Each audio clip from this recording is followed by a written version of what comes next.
ଇତିହାସ ରଚିଲା SBI। 175ଟି ଦେଶର GDP କୁ ଟପିଲା SBIର ବ୍ୟବସାୟ। ଚାଲନ୍ତୁ ଆଜି ଆମେ ଜାଣିବା ଷ୍ଟେଟ୍ ବ୍ୟାଙ୍କର ଇତିହାସ ରଚିଲା ପ୍ରସଙ୍ଗକୁ ନେଇ ଆଜି ଆମେ ଜାଣିବା ଏହି ଭିଡ଼ିଓ ମାଧ୍ୟମରେ। ତେଣୁ ଭିଡ଼ିଓକୁ ଆରମ୍ଭ କରିବା ପୂର୍ବରୁ ଆପଣ ସମସ୍ତଙ୍କୁ ଅନୁରୋଧ କରୁଛି, ଯେଉଁମାନେ ଆମ ଚ୍ୟାନେଲକୁ ସବସ୍କ୍ରାଇବ୍ କରିନାହାନ୍ତି ଏବେ ହିଁ ଆମ ଚ୍ୟାନେଲକୁ ସବସ୍କ୍ରାଇବ୍ କରନ୍ତୁ। ଚାଲନ୍ତୁ ଡେରି ନକରିକି ଭିଡ଼ିଓଟିକୁ ଆରମ୍ଭ କରିବା ଏବେ। ଭାରତୀୟ ଷ୍ଟେଟ୍ ବ୍ୟାଙ୍କ ବା SBI ବ୍ୟାଙ୍କିଂ କ୍ଷେତ୍ରରେ ଏକ ଅଗ୍ରଣୀ ଅନୁଷ୍ଠାନ। ସଫଳତାର ଗୋଟିଏ ପରେ ଗୋଟିଏ ପାହାଚ ଚଢ଼ୁଛି SBI। SBIର ବ୍ୟବସାୟ ଲଗାତାର ଭାବେ ବୃଦ୍ଧି ପାଇଛି। 66 ଟ୍ରିଲିୟନ ବା ଭାରତୀୟ ମୁଦ୍ରାରେ 66 ଲକ୍ଷ କୋଟି ଟଙ୍କାରେ ଛୁଇଁଛି SBIର ବ୍ୟବସାୟ। ଏ ଟଙ୍କାର ପରିମାଣ ଏତେ ଯାହା ବିଶ୍ୱର 175ଟି ଦେଶର GDP ଠାରୁ ମଧ୍ୟ ଅଧିକ। ଏହା ବାଦ ବିଶ୍ୱର ଶ୍ରେଷ୍ଠ 50 ବ୍ୟାଙ୍କ ମଧ୍ୟରେ ନିଜକୁ ସାମିଲ କରିଛି SBI। ଏଥିରୁ ବୁଝିପାରୁଥିବେ SBI ଆର୍ଥିକ ଦୃଷ୍ଟିକୋଣରୁ କେତେ ଶକ୍ତ ଓ କିଭଳି ଅଗ୍ରଗତି କରୁଛି। ବ୍ୟବସାୟ ଛୋଟରୁ କେମିତି ବଡ଼ ହୁଏ ତାର ଉଦାହରଣ ହେଉଛି SBI। 30 ଜୁଲାଇ 1955ରେ SBI ପାଇଁ ପାର୍ଲାମେଣ୍ଟରେ ଆଇନ ଆସେ। ଜୁଲାଇ 1, 1955ରୁ ଭାରତୀୟ ଷ୍ଟେଟ୍ ବ୍ୟାଙ୍କ ବା SBI କାର୍ଯ୍ୟ ଆରମ୍ଭ କରେ। ହଠାତ୍ ସେଦିନ ହିଁ ହେଉଛି ଷ୍ଟେଟ୍ ବ୍ୟାଙ୍କ ଅଫ୍ ଇଣ୍ଡିଆର ପ୍ରତିଷ୍ଠା ଦିବସ। ତା ପରଠୁ ଏହି ଅନୁଷ୍ଠାନ ନିରବଚ୍ଛିନ୍ନ ଭାବେ ସେବା ଯୋଗାଇ ଆସୁଛି। ବ୍ୟାଙ୍କ ଜମା ଋଣ ପ୍ରଦାନ ଠାରୁ ଆରମ୍ଭ କରି ସରକାରୀ ଓ ବେସରକାରୀ ସ୍ତରରେ ଆର୍ଥିକ କାରବାରର ମୁଖ୍ୟ ମାଧ୍ୟମ ପାଲଟିଛି SBI। ପ୍ରାୟ 211 କୋଟି ଟଙ୍କାରୁ ବ୍ୟବସାୟ ଆରମ୍ଭ କରିଥିବା SBI ଆଜି 66 ଲକ୍ଷ କୋଟି ଟଙ୍କାର ବ୍ୟବସାୟ କରି ରେକର୍ଡ କରିଛି।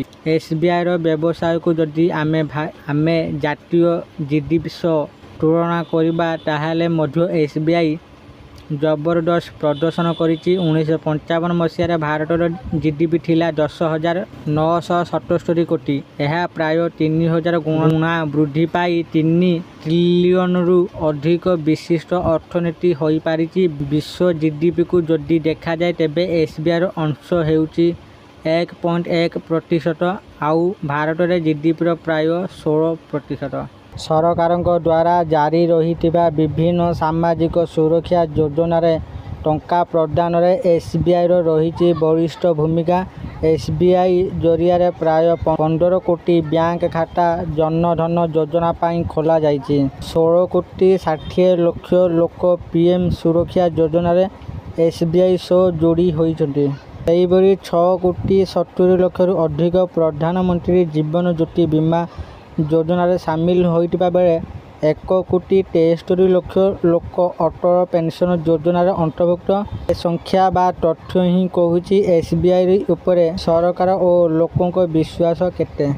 SBIର ଉପଭୋକ୍ତା ବ୍ୟାଙ୍କ ସଂଖ୍ୟା, ATM ସଂଖ୍ୟା, ଅନଲାଇନ ବ୍ୟବହାରକାରୀଙ୍କ ତଥ୍ୟ ମଧ୍ୟ ଆପଣଙ୍କୁ ଆଶ୍ଚର୍ଯ୍ୟ କରିବ। ଏକଦା SBIର ଥିଲା ମାତ୍ର 459 ବ୍ରାଞ୍ଚ। ଏବେ ସାରା ଦେଶରେ 23,000ରୁ ଅଧିକ ରହିଛି SBIର ବ୍ରାଞ୍ଚ, ଯେଉଁଠି ସାଧାରଣ ଗ୍ରାହକଙ୍କ ଠାରୁ ସରକାରୀ ଓ ବେସରକାରୀ ସ୍ତରରେ ସମସ୍ତ ଆର୍ଥିକ ଦେନନେନ କାର୍ଯ୍ୟ ହୋଇଥାଏ। ସେହିଭଳି ବିଦେଶରେ ପୂର୍ବରୁ 8ଟି ବ୍ରାଞ୍ଚ ଥିବାବେଳେ ଏବେ SBIର ରହିଛି 284 ବ୍ରାଞ୍ଚ। ଭାରତୀୟ ଷ୍ଟେଟ୍ ବ୍ୟାଙ୍କର ରହିଛି 78,000 ଗ୍ରାହକ ସେବା କେନ୍ଦ୍ର, ଯାହା ଏକ ରେକର୍ଡ ଅଟେ, ଯାହାରି ମାଧ୍ୟମରେ ଗ୍ରାହକଙ୍କ ବିଭିନ୍ନ ପ୍ରଶ୍ନ ଓ ସମସ୍ୟାର ସମାଧାନ କରାଯାଉଛି। SBI ପାଖରେ ରହିଛି 64,000ରୁ ଅଧିକ ATM। ନଗଦ ଟଙ୍କା ଉଠାଣ ଓ ଟଙ୍କା ଜମା ପାଇଁ ଲୋକଙ୍କୁ ସେବା ମିଳିପାରୁଛି। ଆପଣଙ୍କ ମନରେ SBIରେ କେତେ କର୍ମଚାରୀ ଅଛନ୍ତି ସେ ପ୍ରଶ୍ନ ମଧ୍ୟ ରହିଥିବ। SBI ପାଖରେ ରହିଛନ୍ତି ମୋଟ 2,36,226 ଜଣ କର୍ମଚାରୀ। SBI ପ୍ରତିଷ୍ଠା ସମୟରେ ହଠାତ୍ 1955 ମସିହାରେ ଥିଲେ 14,388 ଜଣ କର୍ମଚାରୀ। ଏହି 70 ବର୍ଷ ଭିତରେ କର୍ମଚାରୀ ବା ଏମ୍ପ୍ଲୋଇ ସଂଖ୍ୟା ପ୍ରାୟ 17 ଗୁଣା ବୃଦ୍ଧି ପାଇଛି, ଯେଉଁଥିରେ 27.6% ହେଉଛନ୍ତି ମହିଳା କର୍ମଚାରୀ।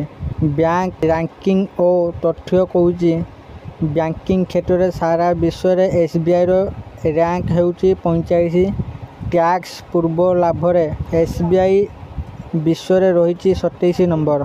सेहीपरि कैपिटल बा पुंजी क्षेत्र में 83तम स्थान रही स्टेट बैंक ऑफ इंडिया।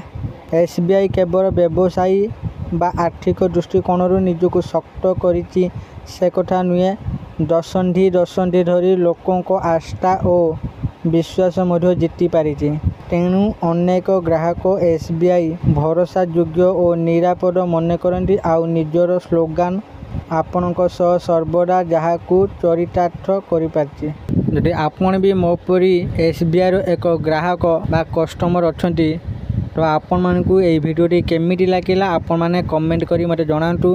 आशा करछि ए भिडियोटी समस्त को निश्चित भाव में भल लागिथिबो। आउ जदि आपण मानकू ए भिडियोटी भल लागिथाय दया करी ए भिडियो को लाइक शेयर और कमेंट करंतु। आउ एई मिनिटिका भिडियो देखिबा पई चाहुतिला मो चैनल को एबे ही सब्सक्राइब करदंतु। धन्यवाद।